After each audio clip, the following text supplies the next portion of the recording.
So, as many of you know by now, Ky- Kyrie Irving literally is under fire and probably on fire right about now.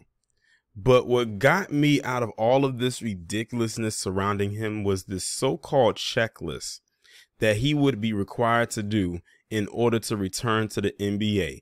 I'm recording this video on November 7th, 2022. By now, y'all are already aware of this checklist. So y'all most likely have the same sentiments as I do. But we're going to go through this so-called checklist and just air out how ridiculous each one is. So the first thing on this list, it says apologize and condemn the movie. Like I said, if they're not going to go after Amazon for keeping this movie up, as well as the book for a number of years, and still is on the site because people are still watching it. As a matter of fact, I just watched a video Lisa Cabrera did where she was talking about what she saw in there. And everyone who has said something that who has watched it said there's nothing anti-Semitic in the movie. The only people that are saying that are the ones who have not watched it, and they're choosing not to watch it. At this point, because they have to be right, they're not going to watch it. But they're telling him he needs to apologize and condemn the movie. Okay.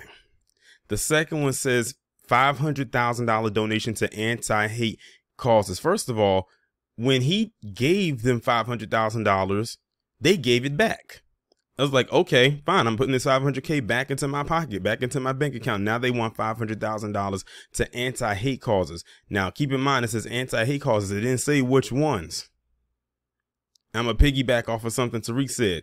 Give that money to black organizations, not BLM, but to black organizations, because they didn't say which anti-hate causes specifically. They didn't say which one specifically. They just said give it to a anti-hate causes. But we know what they mean. They mean groups like theirs. Like I'm telling you, this is like a shakedown. This is pretty much extortion at this point. The next one says sensitivity training. The first thing that came to mind for me was that so-called sensitivity training that they be given to these police after they commit the crimes in which they do, which does absolutely nothing. And it means absolutely nothing. Sensitivity training. Are you kidding me? What is that going to do? That does nothing for those police, and it ain't going to do nothing for this. The next one says anti-Semitic training. Sounds like another one of those programming things they do when you say something that they don't like. What is it? With Nick Cannon, they did it with him. I believe they did it with Whoopi Goldberg, and they probably done it with other people as well. The next one says meet with the ADL or the Anti-Defamation League and Jewish leaders. This is ridiculous. And what are they going to discuss? Like, what are they going to really discuss? I don't know if y'all have ever seen this movie called Disturbing Behavior. It's a movie that came out back in the late 90s. It was at the height of when you had all those teen flicks. That was like a whole era in itself, but that was one of them. And in that movie, they would take these kids and they would implant this chip in their body, and it programmed them a certain way, and they started acting very weird. And whenever I see stuff like this, it reminds me of that same exact thing.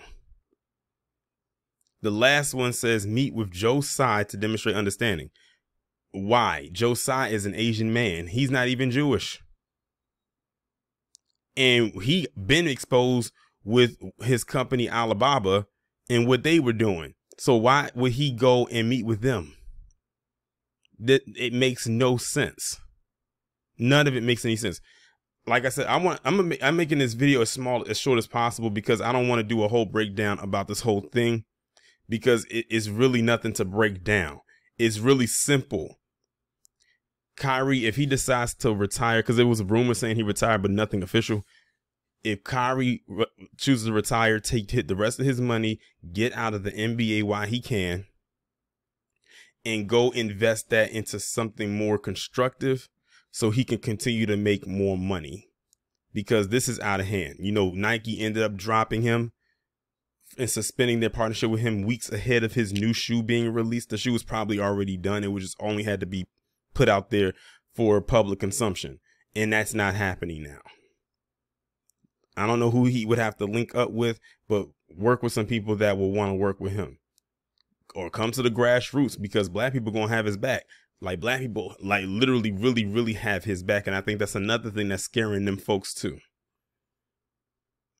because it's very rare that this happens. Remember, I just did a video about that. What's that guy's name that wrote that blaspheming hit piece on black people, talking about we need to talk about the anti-Semitism in the black community? No, we don't.